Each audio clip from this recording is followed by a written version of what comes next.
Earth has one habitable zone, one Goldilocks zone, one place where the temperature, atmosphere, and sunlight are just right for life. But what if there are planets with two? Not two different planets, one planet, two zones, two regions on the same world, both capable of supporting life, but in very different ways. This isn't science fiction, it's real physics, and it's making us rethink where and how life might thrive in the universe. So, can a planet have two habitable zones? Let's start with the basics.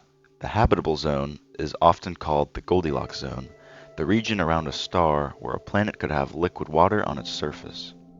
Too close, and water boils away. Too far, and it freezes. Earth is just right. But this idea is kind of a simplification. It only considers surface liquid water and assumes an Earth-like atmosphere, magnetic field, and so on. It doesn't account for subsurface oceans, different planetary compositions, or internal heat. It also assumes the planet orbits like Earth, rotating with a tilted axis and a nice consistent day-night cycle. But many planets don't work like that, especially around red dwarf stars, the most common stars in the universe. Around small stars, the habitable zone is much closer in, and when a planet orbits very close to its star, it's often tidally locked. That means one side of the planet always faces the star. This may sound like a disaster. One side gets scorched and the other freezes solid, but things get interesting in between. Right along the boundary, the terminator line, where day turns to night, the temperature might be just right. Think about it. A narrow ring around the planet where the sun never sets just hangs low on the horizon, like permanent twilight. Some simulations suggest that this twilight zone could maintain surface liquid water, depending on the atmosphere and heat circulation. In other words, a habitable ring, not a habitable world. But there's a second possibility, and it's underground. On Earth, the temperature increases the deeper you go, about 25 to 30 degrees Celsius per kilometer. The geothermal heat comes from radioactive decay and leftover energy from the planet's formation. Now imagine a tidally locked planet. One side is scorched, the other side is frozen.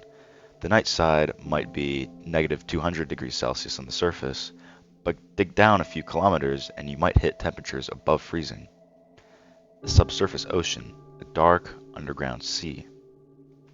If that world has liquid water under its icy crust, life might exist there, completely hidden from view, like Europa or Enceladus in our own solar system.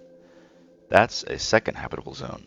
It's the same planet, but it's a totally different environment, and there's no starlight needed. This might sound speculative, but Earth already shows us it's possible. At the bottom of Earth's oceans, there are hydrothermal vent communities that get zero sunlight. Life there survives on chemical energy, not photosynthesis, but chemosynthesis. Bacteria feed on hydrogen sulfide and other compounds spewed from the vents. Entire ecosystems form around them, like worms, crabs, shrimp, and octopus. If life can thrive in pitch black, high pressure, toxic environments here, why not elsewhere? In fact, most of Earth's biomass might be in the deep biosphere, microbes living kilometers underground inside rocks completely cut off from the surface. So, how do you even get a planet like this? Well, most of the stars in the galaxy are red dwarfs, like Proxima Centauri or TRAPPIST-1. These stars are cooler and smaller than the Sun, but they live a very long time, trillions of years. Their habitable zones are close in, and because of that, most planets in these zones are tidally locked. This isn't rare, it's expected. The TRAPPIST-1 system has 7 rocky planets, several are in the habitable zone, and at least some of them are likely tidally locked. So, if tidal locking and subsurface heating are common, then planets with 2 habitable zones might be common too. In fact, they might be the norm, not the exception.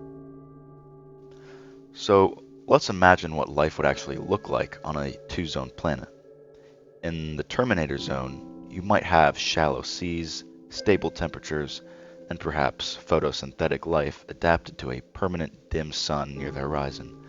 Plants with wide, flat leaves, low, dense vegetation, maybe even intelligent life. And underground, on the dark side, there could be microbial life, adapted to high pressures and darkness, maybe even complex life around deep geothermal vents. We have two biospheres, two ecosystems on one planet, completely separated, maybe even unaware of each other's existence. Could one evolve intelligence? Could it discover the other? And could they even ever meet? Right now, we're just starting to detect atmospheres on rocky exoplanets. Telescopes like the James Webb Space Telescope and the upcoming ELT are pushing the boundaries. But how would we know if a planet has two habitable zones? For surface zones, we can look for signs of water vapor, carbon dioxide, methane, biosignature gases. But for underground oceans, it's a lot harder, and we need to look for geophysical clues like a strong magnetic field, volcanic activity, planetary mass and density profiles, or infrared heat leaking through the surface. And it definitely won't be easy, but as detection methods improve, we might one day find a planet with both signs: photosynthesis and chemosynthesis, light and dark. So, this means Earth is special, but maybe not that special. Because in a universe full of red dwarfs and tidal locking, planets with two habitable zones might be more common than Earth-like planets. Life may not just be clinging to coastlines or rainforests, it could be hiding underground, breathing chemicals, adapting to twilight. If so, we've been looking for the wrong thing all along. So, in short, can a planet have two habitable zones? Absolutely. One in the light, one in the dark. One that thrives on starlight, and one that doesn't need a star at all. And maybe one day we'll find a world like this, a planet of twilight and ocean, of two biospheres, each unaware of the other, until we come along.